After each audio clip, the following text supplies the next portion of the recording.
Olá, hoje terça-feira, dia 22 de novembro. Peçamos ao Espírito Santo que venha em nosso auxílio e nosso socorro, iluminar os nossos pensamentos, controlar as nossas palavras, encher o nosso coração de muita paz e amor. A reflexão que nós vamos fazer se encontra no Evangelho de Jesus Cristo segundo Lucas, no capítulo 21, versículos de 5 a 11.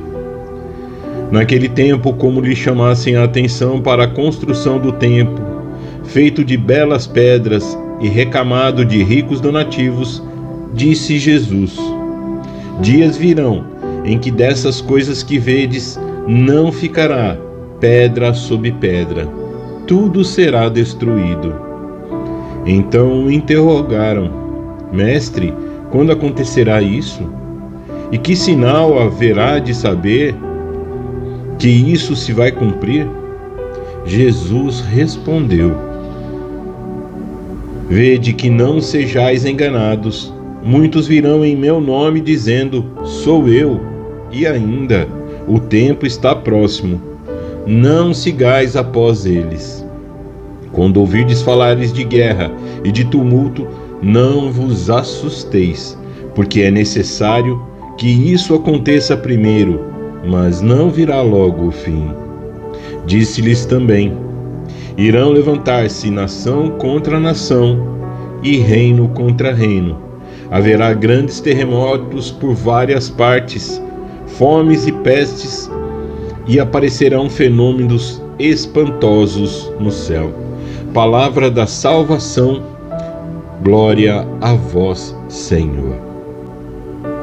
Aqui nós temos um discurso onde nós vemos Jesus falando ao final do tempo. Mas é muito importante percebemos que Jesus fala isso na certeza de que tudo isso vai acontecer. Não haverá outro caminho senão a destruição dos templos. Nós vamos ver coisas acontecendo como a volta do próprio Jesus, e então nós veremos o fim do mundo. Mas o tempo, como isso se dará, não nos deve tirar a paz.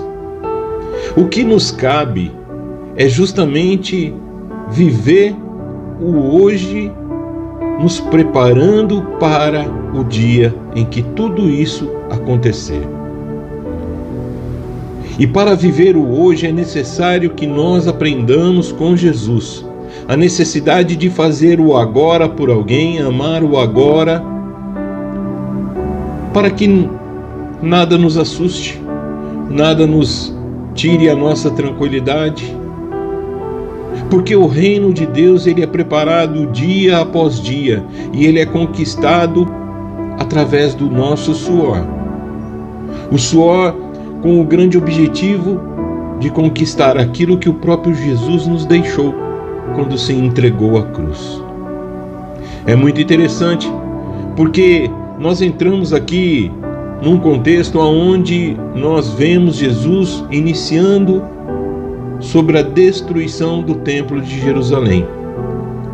E no final desses versículos, lá no versículo 19, nós vamos ver Jesus falar novamente: é pela vossa constância que alcançará a vossa salvação.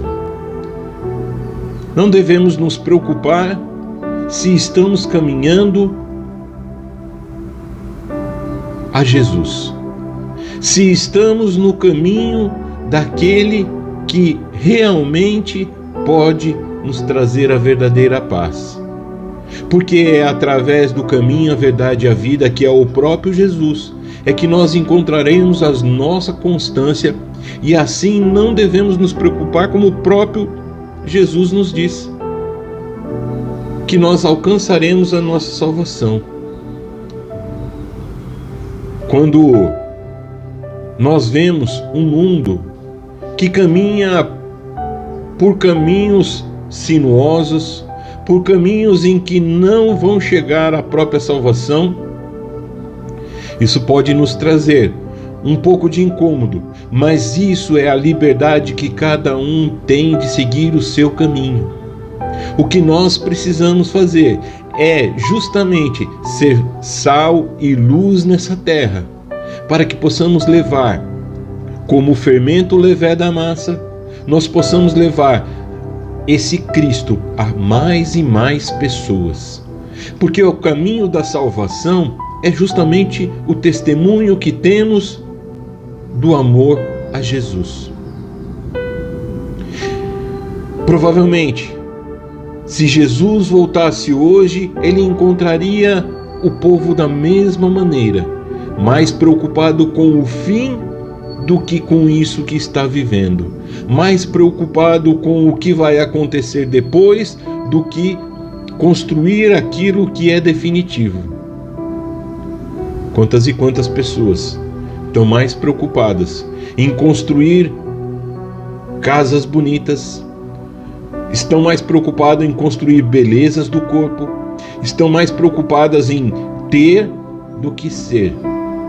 E Jesus, quando remete isso àquele povo, que o próprio templo será destruído, quantos e quantos templos das pessoas que se cultuam serão destruídos, e que não ficará pedra sobre pedra. E então ali não haverá salvação, porque eles não foram constantes. Não cabe a nós julgar se essa pessoa será ou não condenada. Não cabe a nós julgar se essa pessoa ou não estará dentro da salvação que o próprio Jesus nos prometeu. Cabe a nós de anunciar aquilo que o próprio Jesus nos deixou, que o reino do céu está próximo. E então, confiantes na palavra de Jesus, vivamos como se fosse o último dia, vivamos como se fosse a última hora, vivamos como se fosse o último minuto. E então, caso chegue a destruição desse nosso templo do corpo, nós estaremos preparados, porque vivemos conforme a constância que Jesus diz aqui, e assim esperar a salvação em nosso Senhor e Salvador Jesus Cristo. Que Deus abençoe a todos. Tenha uma excelente terça-feira e até amanhã.